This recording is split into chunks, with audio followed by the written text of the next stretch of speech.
देखिए, विरोधाभास किस बात का है मेरी समझ के परे है। ये एक ऐसी प्रक्रिया है जिसका आरंभ विपक्ष के कहने पर ही किया गया है।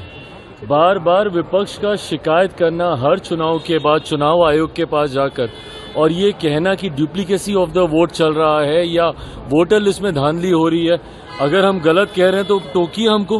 क्या बार बार लोकसभा चुनाव के बाद महाराष्ट्र चुनाव का तो दोष अभी तक हम लोगों पे यही देते हैं कि वहां पे वोटर लिस्ट में गड़बड़ी की गई।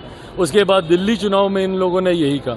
तो आज जब आपके कहने पर चुनाव आयोग ने इस प्रक्रिया का पालन किया कि भैया अगर इतनी शिकायत हो तो एक बार इंटेंसिव रिवीजन कर लिया जाए, उसी सोच के साथ इसको किया जा रहा है। और इसमें मेरी समझ के परे है कि एक चुनाव आयोग के द्वारा अपनाई गई प्रक्रिया जो इस बात को सुनिश्चित करने के लिए की जा रही है कि कोई भी देश के नागरिक के साथ कोई अन्याय नहीं होगा, पर एट द सेम टाइम कोई अगर घुसपैठिया भी होगा तो उसको भी देश के सबसे बड़े अधिकार मताधिकार का दुरुपयोग करने का मौका नहीं दिया जाएगा।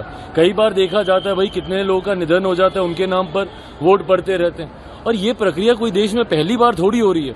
इससे पहले भी 4 बार देश में ये प्रक्रिया हो चुकी है और चारों बार जिस तरीके से हुई है उसी तरीके से इस बार भी हो रही है। उसमें कोई रत्ती भर का बदलाव उस प्रक्रिया में नहीं किया गया, बस टेक्नोलॉजी जोड़ दी गई है। पहले फिजिकली जाके डॉक्यूमेंटेशन देने की जरूरत पड़ती थी, अब आप ऑनलाइन कर सकते हैं। अब हर चीज का राजनीतिकीकरण कर देना ये विपक्ष की आदत बन गई है।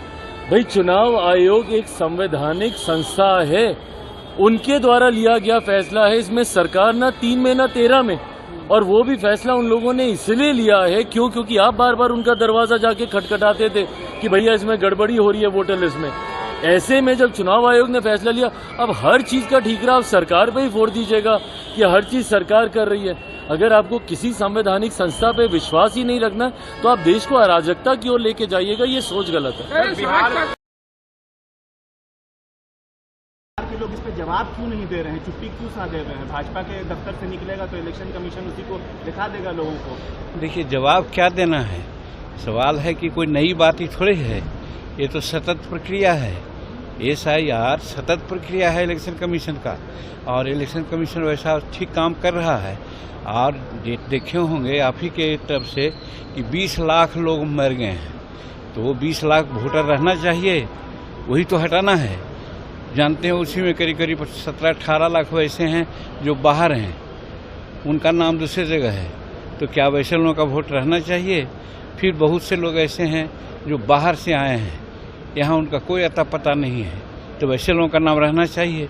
तो कहने का मतलब मतदाता सूची का शुद्धिकरण के लिए ये काम हो रहा है, और ये नई बात नहीं है, हर वक्त होता है। कांग्रेस रिजिम में भी हुआ था, आज इनके रिजिम में भी हो रहा है।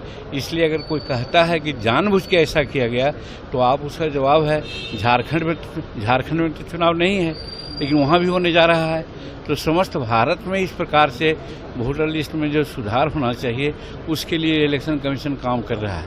तो इसका कोई मतलब नहीं है कि इससे विरोधी लोग वही लोग डर रहा है या संदेह व्यक्त कर रहा है जो उसके बल पर आज जीतते आ रहा है। अगर मान लीजिए इन्फिल्ट्रेटर्स लोग है बाहर का, वो आकर के तुष्टीकरण के नाम पर किसी को वोट देता है, भाजपा का डर दिखला करके वोट लेता है, फिर उसी प्रकार से वैसे बोगस मतदाता जो हैं नहीं लेकिन उनका वोटर लिस्ट में नाम है और वोट लेते हैं, वो ले रहे हैं, तो वैसे लोगों को हटा करके अगर शुद्ध विशुद्ध वोटर्स को सहारा लेकर के अगर चुनाव कराया जाता है तो इसमें गलती क्या है? इसका मतलब है कि गलत वो लोग करते आ रहे हैं, गलत चुनाव के जीतते आए हैं, और उनको डर हो गया है कि अगर इस प्रकार की बात होगी तो आज नेता विरोधी दल का उनका जो तगमा है वो भी अगला चुनाव में छीन जाएगा।